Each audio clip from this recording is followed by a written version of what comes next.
آپ نے اپنی کتاب میں اپنی ازدواجی زندگی کے بارے میں بہت سے انکشافات کیے، لیکن دوسری جانب سے کوئی جواب نہیں آیا۔ دیکھیں جی، اگر میں بہت بڑی سیاسی جماعت کی لیڈر ہوتی اور میں ایسی سیاسی جماعت کی لیڈر ہوتی جہاں تمام اینکرز، کرکٹرز، ایکٹرز، سنگرز اور سوشل میڈیا، مطلب میری یہ پاور ہوتی، تو مجھے کیا ضرورت تھی کہ میں ٹی وی پہ بیٹھ کے 9 سال بعد بھی خود جواب دے رہی ہوتی۔ میں بھی کسی کو فون کرتی اور کہتی اس کو ٹی وی پہ نہیں آنے دینا، اس کا شو بند کر دینا، اس کو یہ سوال کرنا۔ تو میرے پاس جی خود نہ وہ سوشل میڈیا ٹیمز تھیں، نہ اس قسم کا سپورٹ سسٹم تھا، نہ کوئی سیاسی پارٹی تھی۔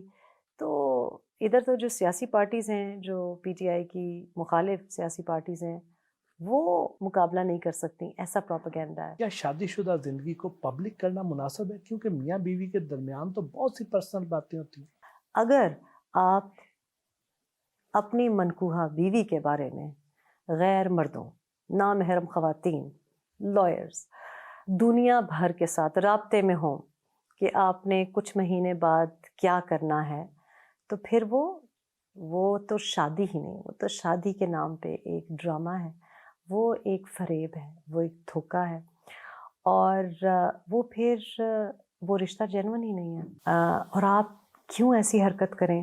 دیکھیں، لوگوں کے روز بریک اپس ہوتے ہیں، لوگوں کی روز شادیاں ٹوٹتی ہیں، لیکن جب اس شادی کا فار ایگزامپل آپ کا کسی سے ذاتی رشتہ ہو، پرائیویٹ وہ ہو، تو ایبسلیوٹلی بریک اپ کے بعد بھی شاید اس کی بات نہیں کرنی چاہیے۔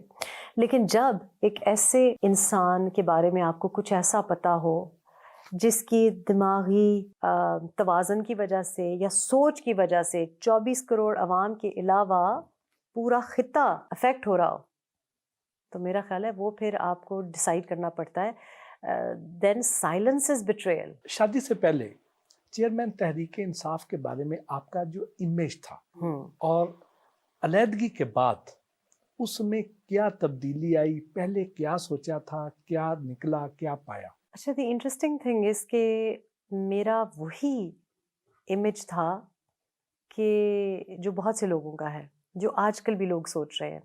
دیکھیں، ایک ہوتا ہے آپ نے مقبولیت کی بات کی، ایک ہوتا ہے کہ آپ کو لگتا ہے یہ بندہ بہت زبردست ہے، بس اسی کو ووٹ دینا ہے۔ ایک ہوتا ہے کہ کسی دوسرے کی نفرت میں آپ کسی کو سپورٹ کرتے ہیں۔ چونکہ پروپیگنڈا یہ ہے کہ اچھا ٹھیک تو نہیں ہے، ہاں اتنا سمجھدار بھی نہیں ہے، فضول بات بھی کر جاتا ہے، لیکن باقی سارے چور ڈاکو ہیں۔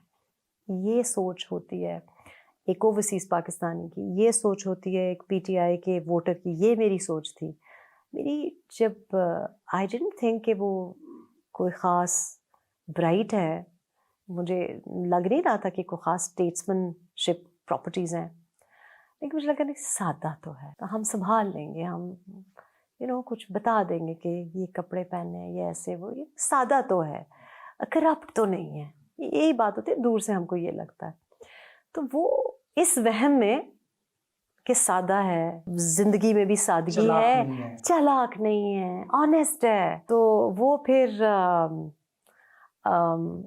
مجھے پتا چلا کہ یہ ہماری سادگی ہے کہ ہم سمجھ ہی نہیں سکے۔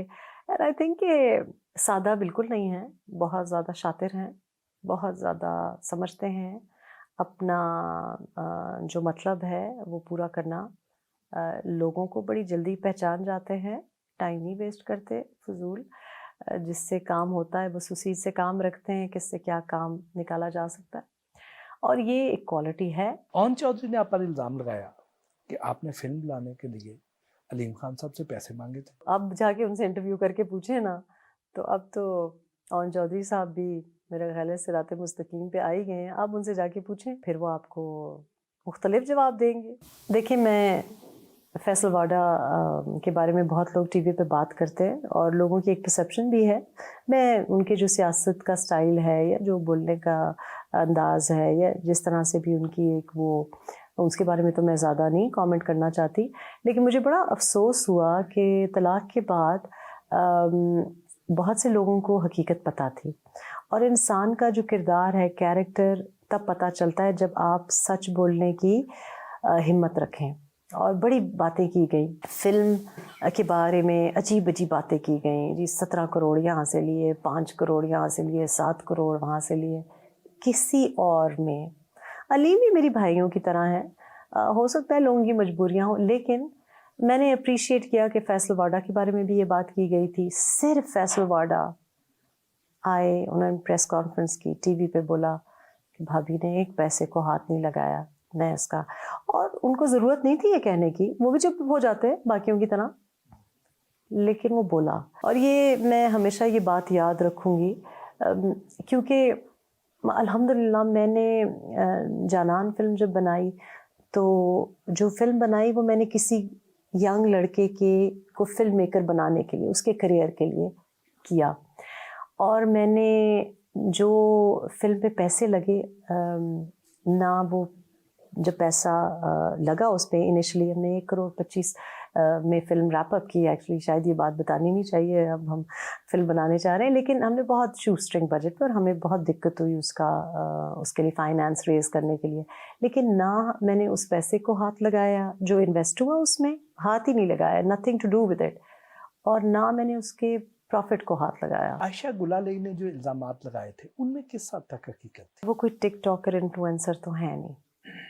ہو سکتا ہے کہ وہ جو بات کر رہی ہیں شاید غلط شوز پہ چلی گئیں، غلط لوگوں کو انہوں نے ٹرسٹ کر لیا. I really don't know anything about it, لیکن اگر ان کے پاس کچھ ہے ریکارڈ وغیرہ، یقیناً انہوں نے کچھ دکھایا ہوگا، تو یہ سوال ان سے میرا خیال ہے پوچھنا چاہیے. آپ لندن آتی جاتی رہتی ہیں، جمائمہ گولڈ اسمتھ سے بھی ملاقات ہوتی ہے؟ میری کبھی جی ملاقات نہیں ہوئی، نہ میں نے کوشش کی ملاقات کی، کوئی نہ کبھی رابطہ کیا. سابق وزیر اعظم کے بیٹوں سے آپ کی کو ملاقاتیں ہوئی؟ میری بنی گالا تو وہ آتے رہتے تھے، ملاقاتیں ہوتی نہیں. شادی سے پہلے بھی ہوئی، شادی کے بعد بھی ہوئی ملاقاتیں، بچوں سے ہوئی. ٹیرین سے بھی کبھی ملاقات ہوئی؟ وہ آپ کو پتہ ہے پاکستان آنے کے لیے آپ لوگوں نے راستے ہی ہموار نہیں کیے اس کے. اس کے بارے میں کبھی آپ کی سابق وزیر اعظم سے کوئی بات؟ اب میں اس بارے میں اس لیے بھی بات نہیں کرنا چاہتی کیونکہ دیکھیں، جن بچوں کے بارے میں ہم باتیں کر رہے ہیں یا کوئی بھی بچے ہوں، آئی تھنک کہ ان کے ساتھ ان کی فیملیز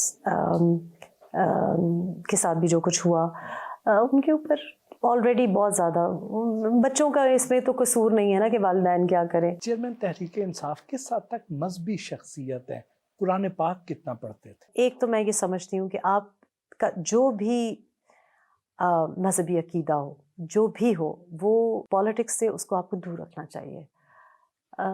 میں سمجھتی ہوں کہ پالیٹکس کے لیے اس کو استعمال نہیں کرنا چاہیے، کوئی بھی ہو، چاہے آپ انڈیا میں ہیں چاہے آپ پاکستان میں. یہ بڑی خطرناک بات ہے، اور مجھے کیا پتا، اللہ پاک از دا جج، ہم تو جج ہے نہیں. لیکن یہ باتیں جو میں نے لکھی تو میں نے اس تناظر سے لکھی کہ مجھے وہ گھر کا ماحول بہت مختلف لگا.